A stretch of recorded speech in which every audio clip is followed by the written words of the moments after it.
Was the play LaMelo Ball had on Bam Adebayo this Tuesday in the playing game that knocked Bam Adebayo out the game for the remainder of the game in the second quarter with about 8 minutes left? A dirty play? Well, we will decide in just a few. We're not the only people to have weighed in on this whole situation. Miami Heat, they talked about it after the game. Emotions were high. It's always high whenever your season is over, especially ending it that way in an overtime game. That was a classic, by the way. But without your captain and star player for most of it, Eric Spoelstra talked about the Bam LaMelo Ball collision. I didn't see it, but I don't think it's cute. I don't think it's funny. I think it's a stupid play. It's a dangerous play. Obviously, our best player is out. I'm not making an excuse. The Hornets played great, and they made those plays down the stretch. We had our opportunities to win. I just, that's a shame. He should be penalized for that. I don't think that belongs in the game. Tripping guys, shenanigans, and Curtis was there. It's his responsibility to see that. And if it's not his responsibility, then Zach's got to see it. If, somebody has got to see that, and that, he should have been thrown out of the game, for that. I don't know him from, anyone. There's no place in the game for that. Obviously, it took Bam out of the game. So who is the onus on right there? It seems like LaMelo Ball, or is it the referees that should have been able to catch that? I don't quite understand what Eric Spoelstra is trying to say right there.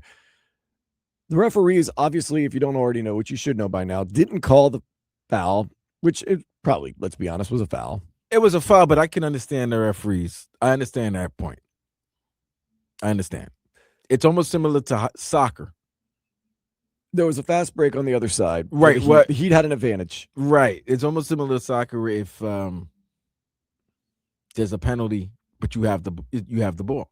It's the same thing with hockey. It's like if there's a penalty that's called, but the team has the puck. You're waiting for the opposing team to touch the puck in order for you to stop the play.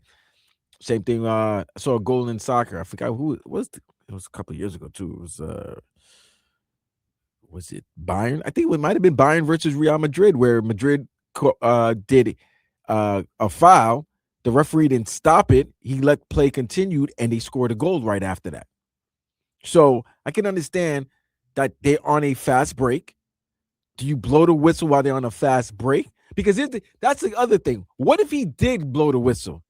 Would Spo be like, okay, that's great? Or would Spo be, why you blow the whistle? We were on a 2-on-1, 3-on-1 fast break. That was an opportunity for us to score. Now, should the rule be you let them score, or you let the play happen, see if they score, and then you stop play and then you go back to it? That might have been a possibility.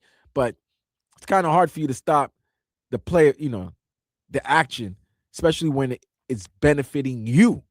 Right. No, I'm not a referee, and I never want to be, because I don't ever want this on my shoulders or parents yelling at me at Little League games.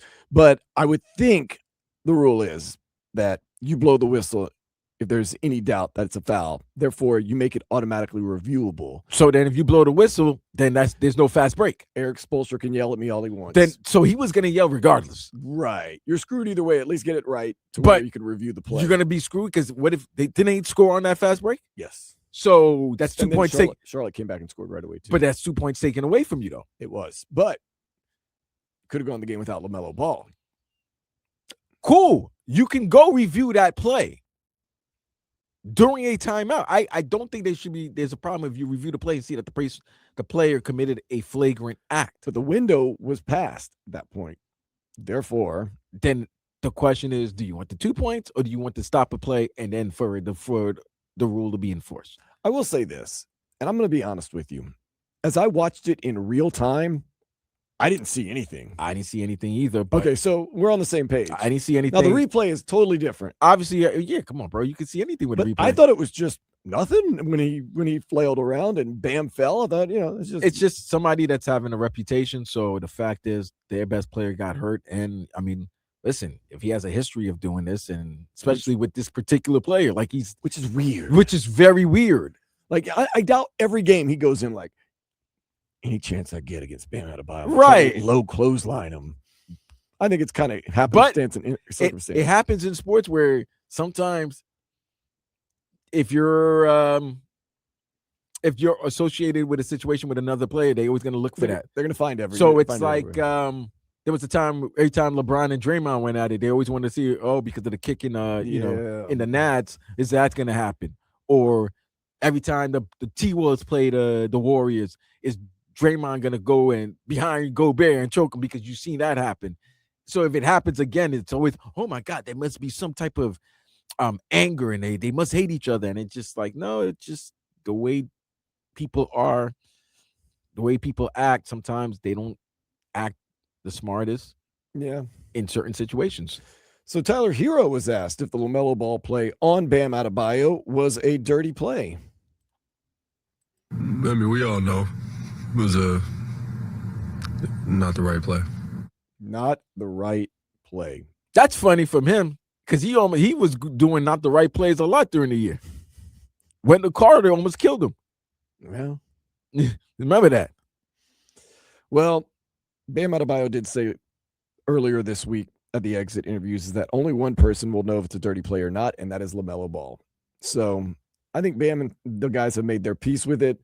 Udonis Haslem, oddly enough, was very calm at halftime after the play. I mean, he's getting paid now. He was on Prime TV, and he said, LaMelo Ball is not a dirty player, so I don't think it was a dirty player. Next man up mentality is what he said. Right, because I don't really – it's easy to put the blame on Melo, and he's at fault. Let's not get it twisted. Absolutely.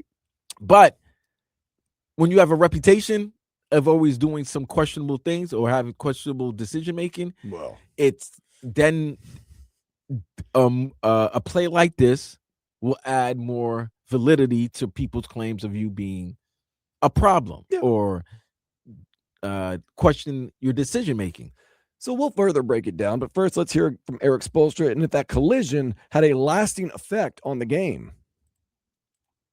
Now, I repeat again, that had nothing to do with the end. I don't want to take anything away from the Hornets. They've had a fantastic second half to this season, and this was just a great dogfight. It was a great dogfight. Whoever had the ball last to make the play. I mean, we had the last play, but they made it when it really mattered. Did it have a lasting effect? Yes. When you're playing in a play-in game, a playoff game, a big game without your best player for a large part of it, yes. Do not take anything away from the Charlotte Hornets that made the play at the end of the game. But Vlad, you didn't have all your firepower. It had an effect on the game. No excuses, but it did have an effect on the game. I mean, of course it did have an effect. You didn't have your best player, but I mean, still should have won the game. Still got to find a way. Still should have won the game. And if they would have won the game, there would have been no excuses made. And not that he was making excuses, but it did have a lasting effect. Now, Eric Spoelstra did say the referees need to be on top of it. Eric Spoelstra told the media afterwards whether the referees explained the situation to him after it happened. No, I mean, you can't go back. I think they saw it, and I think I read it on his face that it was like, oh, yeah, we missed that. And that's the responsibility of somebody to see that. And particularly, I get it. You might not see all the action in somebody falling, but you saw a frustrated player. A frustrated player now can do something frustrating action, and that led to, taking our best player out of the game, which was unfortunate. Wait, you didn't see what happened, but you saw a frustrated player, and you saw a frustrated player take out another player. Well, no. I think Eric Spoelstra said he did not see what was happening. No. In the speed of the game. You said the referees. The referees, yes. Did not see a frustrated player. No, the referees did see a frustrated player. Let's listen to that again, because I got to hear this, because it just sounds like I mean, you can't go back. I think they saw it, and I think I read it on his face that it was like, oh, yeah, we missed that, and that's the responsibility of somebody to see that. And particularly, I get it. You might not see all the action in somebody falling, but you saw a frustrated player. A frustrated player now can do something frustrating action, and that led to, taking our best player out of the game, which was unfortunate. Yeah, we saw a frustrated player, and we see frustrated players all the time. Yeah. Like you can't call a foul on a guy that's on the ground frustrated if you didn't see what he did before. That's what I'm saying. That's what I was saying about this. I get it. You're upset.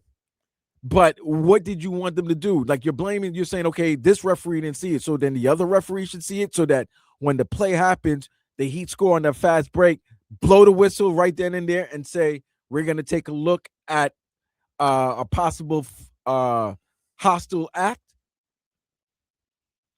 If you want that to happen, I'm cool with it. I'm cool with it.